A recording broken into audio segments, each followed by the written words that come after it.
Okay guys, hopefully you've given yourself enough time now to learn the G major pentatonic scale and the E minor pentatonic scale.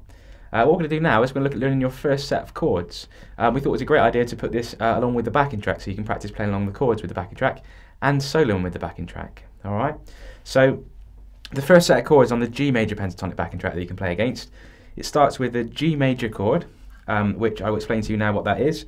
So with the G major chord you want to put your second finger on the 3rd fret of the low E string, your first finger on the 2nd fret of the A string, your 3rd finger goes on the 3rd fret of the B string, and your 4th little pinky finger goes on the 3rd fret of the high E string. You want to keep the D and the G strings open in the middle. Try and arch your fingers up so that they're not obscuring these strings. These fingers are not led across the D and the G strings, okay? So it's all important about the thumb position on the back of the neck. When I do a G chord, my thumb is up quite close to the 2nd finger, just at the top of the neck here. Alright, just experiment with that, move your fingers around a little bit. You might have to notice that your thumb maybe moved down a little bit to arch the fingers out a little bit more. What you don't want is this, because if you do that, you'll get really muted strings, and we want nice clean chords, okay?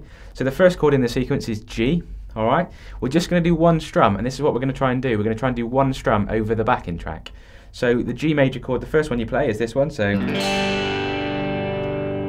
Okay, the next chord you're going to play, and this is what's really great about this chord sequence, is that the 3rd and 4th fingers for the whole chord sequence stay exactly the same, okay? So keep 3 and 4 where they are. You're going to move finger 1 onto fret number 2 of the A string, and finger 2 on fret number 2 of the G string. Your first finger is ever so slightly, is muting the D string. We don't want that in the chord, okay? This chord is a B minor 7 chord. Okay, if you can remember the names that go with the chord, that's great, because it will have good value to you moving forward. You'll be able to recognise chord shapes and their names. But if not, if you just want to play the shapes to begin with, that's absolutely fine. So this is a B minor 7 chord. That's the second chord within our progression. Okay, so we got G, keep the 3rd and 4th fingers there, so G, B minor 7.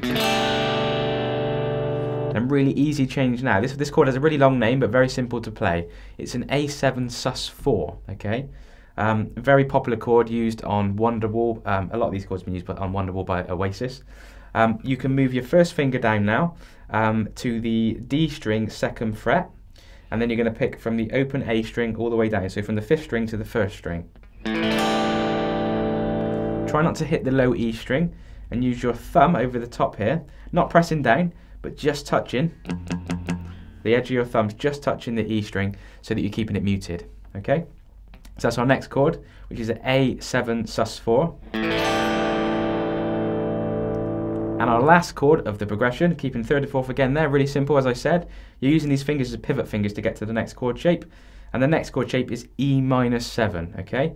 All you need to do, so going from that shape, all you need to do now is move your fingers up, and your first finger goes on the 2nd fret of the A string, and your second finger goes on the 2nd fret of the D string, and you keep your 3 and 4 where they were on the B and the E strings at the top. And now you can hit all of the strings, okay? So you can move that thumb out the way, and you can hit. Okay, so let's just put that into order. Let's just have a recap a minute. So we've got G major, B minor 7, A7 sus4, E minor 7. Okay, you want to pop the backing track on and just do one strum on the start of each beat. Okay, so it'd be like 3, 4, 1, 2, 3, 4, 1, 2, 3, 4, 1, 2, 3, 4. Okay, that's all of the chords for progression number 1, which is in the key of G major. And then progression number 2, which is the backing track number 2 that we did, which was in the key of E minor, is very, very similar. This one obviously now starts with the E minor 7 chord, which I showed you there, that one. So we start with this one. This one has a new chord shape, okay, but it keeps the 3 and 4 the same place. The next chord you're going to do is called a C add 9, okay? And this one, your second finger goes on the 3rd fret of the A string, and your first finger goes on the 2nd fret of the D string, okay? And we again mute the low E string with the thumb over the top, and you hit from the 5th string to the 1st string. Then we do our trusty G, which we learned earlier, so we move these across. And then we've got another new chord, which is a D major chord. Now what you're going to do now is keep your 3rd finger as the pivot finger, keep that one down, take the little finger off of the high E string, put your 2nd finger down on the 2nd fret of the high E string, and your 1st finger down on the 2nd fret of the G string. And then this one, you're going to use your thumb to mute the E and the A strings over the top, and you're going to hit from the D string, so from the 4th string to the 1st string. So this chord progression goes E minor 7, C add 9, G,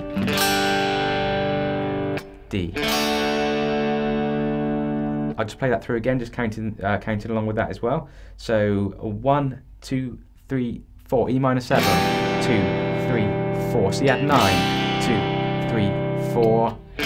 Sorry, made a mistake. Sorry, E minor 7, 2, 3, 4. 1, 2, 3, 4. C add 9, 2, 3, 4. G, 2, 3, 4, and D, 2, 3, 4, and then back to the E minor 7 again to start the whole loop round again. See if you can do that loop round. Try and aim to do that between sort of 6 and 8 times, that loop, just cycling that round. Use your fingers 3 and 4 as your pivot finger to keep them on as you move between the chord shapes. But as I said, try and do 6 to 8 cycles of that. If you can do 6 to 8 cycles in time, then as I said, pop the backing track on and play along with the backing track. Hope you enjoyed that, guys. I'll see you in the next lesson.